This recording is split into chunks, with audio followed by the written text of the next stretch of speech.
Good evening, scholars. And you know what? No, bad evening, scholars. It's been a really bad evening for me. Um, so I'm a little punchier today. Apologies for that, but I've had a not great evening. To put it very simply, Flex Seal, that there's a spray version of it where you can it's a rubber sealant, fast acting, sticks together real nicely. Yeah, effectively one of those blew up on my hands. Um, so after no joke, an hour of scrubbing later, I still don't have it all off. But um, yeah, it's not been a great evening. The other things that it got on, I also spent a bunch of time trying to get off. I don't want to get down this road. Instead, I figured, what better evening to talk about Bubsy the Bobcat. So I think I've mentioned this before, but I play a decent amount of video games, and surprisingly, the video game episodes, what few there are that have been up, none of them are about my preferred type of game. Um, I my bread and butter are platformers.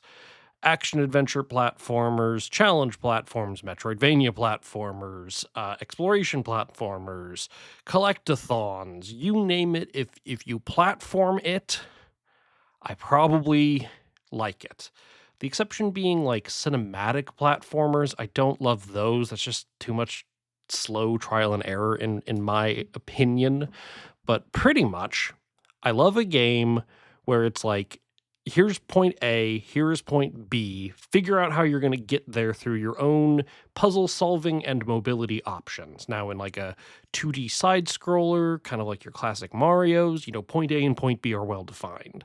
But you go into a Metroidvania style game, and I just like being able to go oh, I will declare what point I will figure out what point B is, and I'm going to figure out the best way to get there. I love exploring the nooks and crannies and finding little secrets and collecting all of the things to fill the void in my heart. Just love that sort of stuff. 2D, 3D, just love it. So why out of all of the games do I want to talk about Bubsy? For those of you who don't know, Bubsy the Bobcat was originally a platform mascot from the 90s made by a company called Accolade. It's now owned by Atari. We'll get to that. But I've only heard terrible things. Growing up, I didn't have any of the consoles really that you could play it on. I never really heard of Bubsy. And then by the time that the age of the internet came around and video game YouTube became a thing, I learned very quickly that Bubsy the Bobcat is not something that you want to play. The first couple of games are 2D side scrollers that, from what I understand, are very floaty, and because the camera is so close up, it's really hard to have a sense of where you are and where you're going, and it's real easy to die. Okay, it kind of sounds like Sonic and Blasphemy. Again, you got a spicier Chad tonight. Blasphemy. I don't like Sonic the Hedgehog. That can be a discussion for its own time. And for those of you who like Sonic the Hedgehog games, I'm happy for you. But every time I play a Sonic game, I'm just I'm not really playing the Sonic game.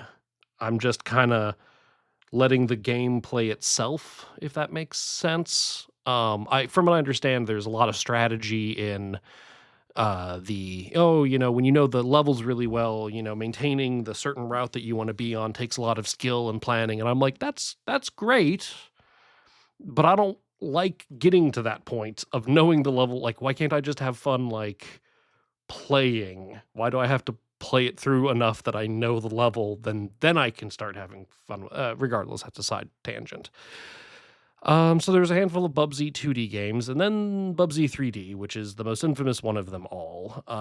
By the name, you can guess it's a 3D platformer. It came out a couple months after, or within a couple months of both Super Mario 64 and Crash Bandicoot, both of which did 3D platforming. Mario being free roaming, collectathon style platforming, and the way that I've heard Crash Bandicoot described, and that makes sense to me, is it's like a side scroller, but you go forward, if that makes sense. So it's more exploring. okay, yeah, it's like a side scroller, but you're going instead of left to right, you're kind of going forward, and you can kind of move around in that space. So we can do some stuff 3D with that space. Okay, didn't have a PlayStation growing up, so never played Cash Bandicoot until later.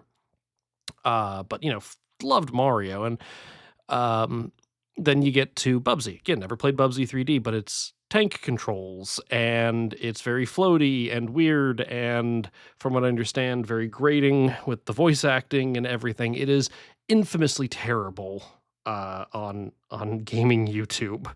So never touched the series. And then it had a revival in like the PlayStation 4 era with the Woolly Strike Back, which I understand was playable but not great. And I'm like, okay, and it only takes like an hour to beat. Yeah, no, I'm good passing on that. And there was a sequel to that, I think, and I'm still good on passing on all of this. I don't need to touch the Bobcat. I'm good. We're good. Everything's good. And then last year, Atari announced that they're coming out with a new Bubsy game, and I'm like, since when did Atari have this license? But apparently Atari has it, and they're doing something with it. I'm like, okay. And then it's announced that if I'm pronouncing it correctly, Fabraz is developing it. And immediately when I saw that, I sat there and went, no. Okay, well, this game's gonna at least be good because Fabraz is making it. I'm familiar with Fabraz from they're an independent studio that made Demon Turf and Demon Tides, which are they like to call them the Fabraz calls them expressive platformers. It's really unlike the feelings chart of platforming mechanics. They're really caring about like movement options. How can you express yourself through your movement options? And like Demon Turf, and I have not played Demon Tides yet, but from what I've seen, it's in very much the same line of this. But Demon Turf was really good. It took me a bit to get like good at it, but like it's a lot of get to point A to point B, and there's some collecting along the way. But there's a heavy encouragement of, yeah, I probably could cut this corner. And it makes me feel good that I'm kind of like cheating the level a little bit by cutting the corner. But the game designers are like, oh, yeah, we left that there specifically for you to do that thing. We want to make you feel like you're breaking the game when you're not actually breaking the game. We want to reward that kind of feeling. And so when Atari, when they announced this, and I watched the trailer, and I'm just like, oh, and Bubsy's actually funny. Like, they picked, like, a regular guy's voice, and he's actually kind of funny with his quips and whatnot. I'm like, "Okay, you have my attention, okay? You have my attention. This is at least gonna be decent." Like, I can't imagine like, it's just gonna be Bubsy apply like, it looks like it's just Bubsy applied to, like, the Demon, Turf model, and you know what? That can't be a bad thing. Okay, and then they keep going, and they have, like, they have, like, the trailer for it coming out. Like, "Oh, this is our release date," and I'm like, "Okay, cool." And again, it's actually funny, and I'm like, I'm surprised at how much I'm in like, actually, think the quipping is funny given how grating I'm aware this character is. Okay, well, all things considered, you have my attention. I'm actually excited about a Bubsy game, which is a thing I never thought I'd be. So let's actually talk about the new game, Bubsy 4D. As I said, Bubsy 4D is basically Demon Turf, but with a Bubsy skin attached to it. They also, oh man, it's so interesting. Like the thing that I love about this style of game, it's not like my like top preferred platformer type, but it's a really good way to make a platformer. You just have such a varied move set for like, oh, you can jump and then you can pounce and then you can also glide, and they all have different properties. Something that I've kind of gotten bored of in a lot of like more standard platformers is everyone just has like a standard double jump. You jump and then you jump again, and like it just kind of feels the same. Fabraz is really good at making your movements all feel different. They did this really well in Crash Bandicoot 4. Additionally, like you've got Crash Bandicoot's jump, then you've got like you can spin and like that can change your jump arc. You can slide and then jump out of the slide, which changes your jump arc. You have a second jump, you have a double jump, but it kills your momentum in Crash Bandicoot. So you have all these micro decisions about how you want to string the abilities together. And it's the same thing here, but turned up a notch. Okay, well, you can jump. And then you have a double jump, which gets you a little bit more air and a little bit more distance, but isn't really good for it's good for verticality, not horizontally. But you can pounce, which is great for horizontal movement, but not good for vertical movement. And you can glide, which will give you a bit of a lift and lets you slow descend, but isn't, necessarily the best at giving you horizontal distance. Okay, those are all interesting, and you can string them together in a whole bunch of different ways. And then there are various items or things that you can interact with, which reset your ability to do these moves, so you can string them along even more if you want to. Okay, I'm picking up what you're putting down. This is good. Okay, and then they added hairball mode, and I'm just like, excuse me, and you can turn into just a giant sphere, and it's like a monkey ball stage that you're bouncing around in, and like you have the physical properties basically like a rubber bouncy ball as you ricochet off things, and I'm just like, excuse me.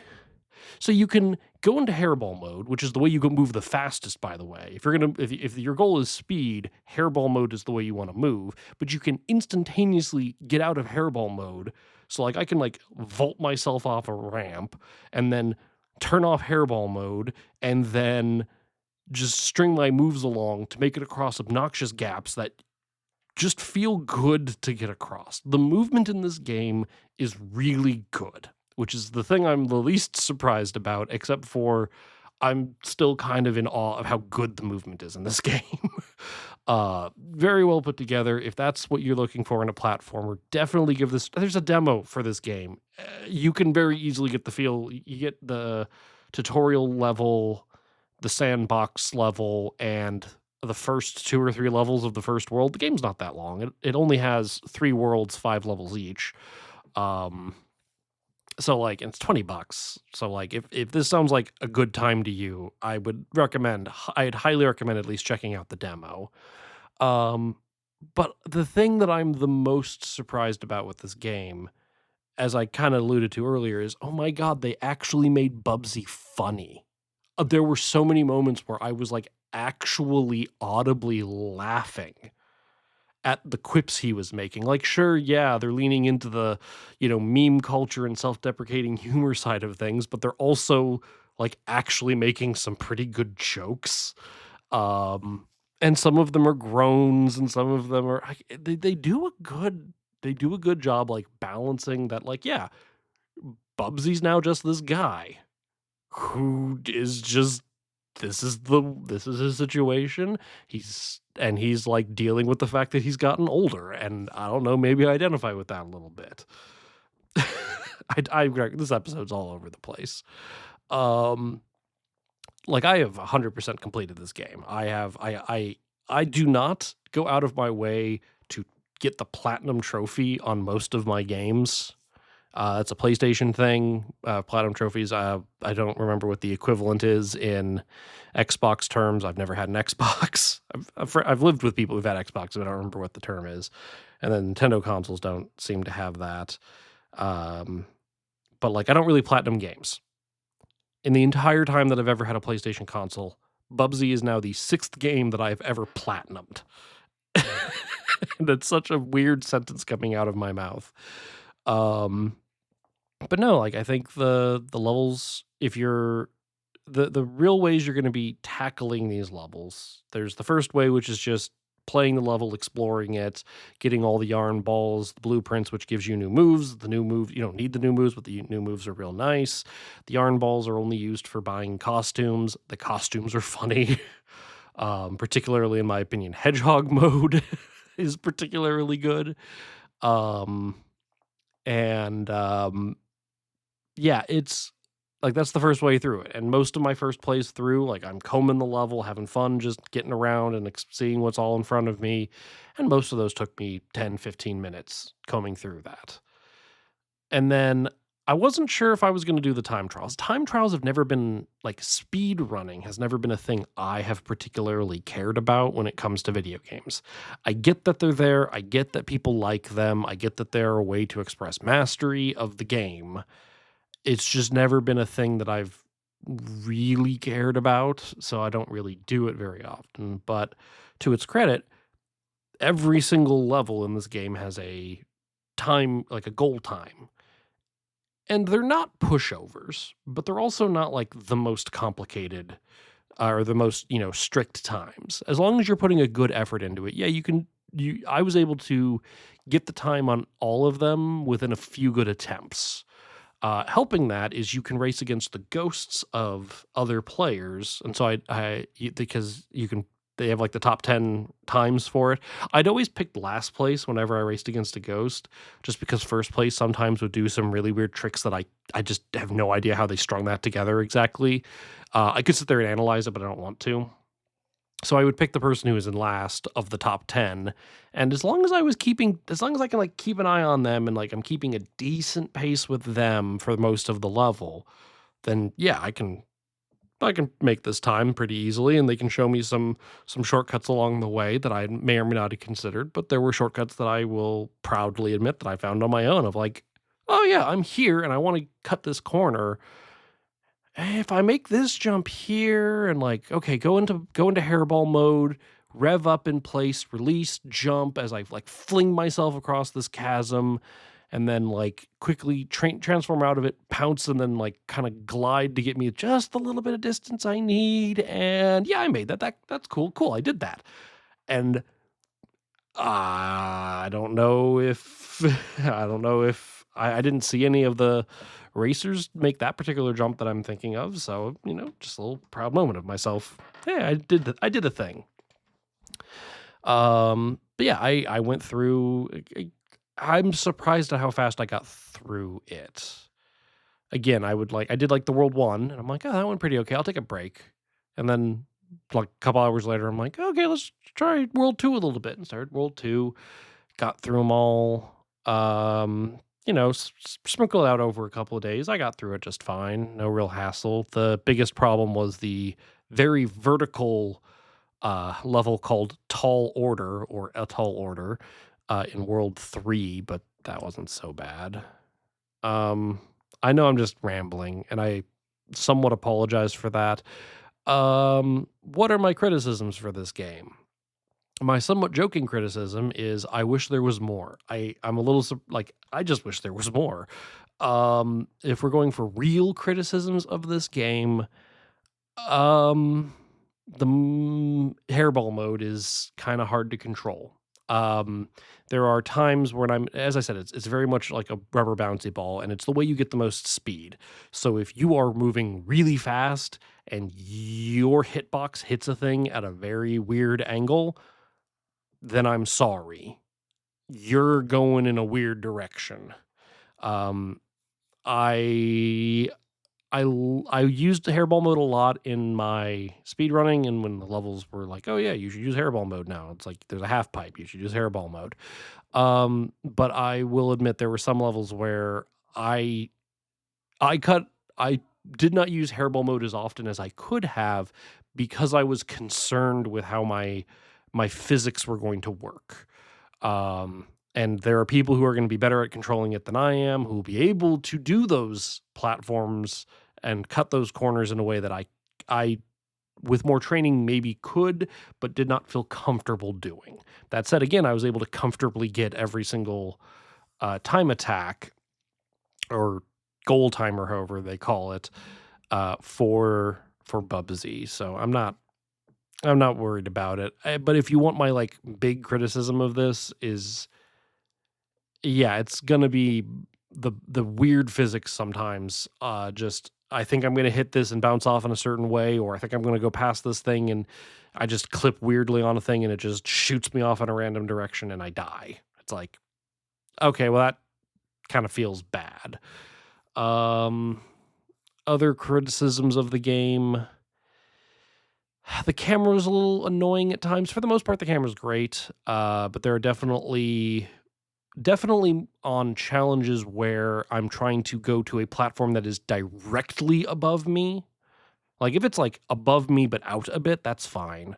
But if it's, like, directly above me, or if especially hanging on to something, there are certain, things you can hang on to, um, and the camera, especially if I'm trying to, like, if I'm like, I face the thing and I jump and climb onto it, and then I'm supposed to jump back towards the camera to land on another thing, like a platform or another thing I can grab onto. The camera didn't always react like I wanted it to in those instances, but I was able to work with it. Last criticism, I'm scraping at the barrel for this one. Like, I really liked this game. It's, on a scale of 1 to 10, for what it is and for what it wants to be and for how much fun I had with it, I'll give this a solid 9 out of 10. Like, it's what I wanted it to be. It did what I wanted it to do, and it was fun, and I wish there was more of it. I don't know what more I can really say about it.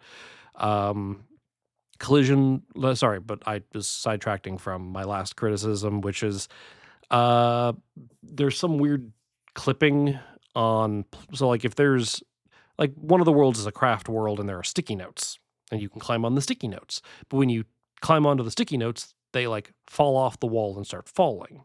Okay, that's fine. But I've found myself, because the bottom lip of the sticky note, like, curls out from the wall a little bit, I have found myself, like, in between the sticky note and the wall, which is not where I wanted to be. There's some weird clippings like that. Again, nothing that really ruined my experience, just more of like "Oh, that was annoying." And, like, if I'm in the middle of, like, a speedrun attempt, yeah, a little frustrating, but, uh, I really liked this game. And for some reason, I decided to talk about it tonight as a way to make me feel less upset for how terrible my evening has been. Um, so yeah, I'll give this a solid. I'll give this a s I'm gonna give this a solid. It feels weird giving Bubsy a 9 out of 10. I'm gonna give it a solid 8, and through my own for, like, general purposes and through my own enjoyment, I'll give this a 9. I really liked this, and if this sounds remotely fun to you, if this type of, like, movement-focused, um, e expressive platformer, as, Fabraz calls it, that, again, actually made me laugh and endear me to Bubsy somehow, then, yeah, this game did the impossible, in my opinion. So, I'll give it a 9 for just the sheer gall of it all. Wow, I really have been rambling for over 20 minutes now. Huh. Well, on that note, if anybody wants to get in contact with me about anything that I've said, feel free to reach out to me at the restrictedcollection at gmail.com, or you can find me around. You know what? There probably is a Bubsy Discord. I'm not on it. I don't want to be on it. But if you found my podcast, it's probably because you listen to Arkham content. Thank you for listening to this, and you can find me on the Arkham Discord as Head Librarian Chad. Thanks for listening.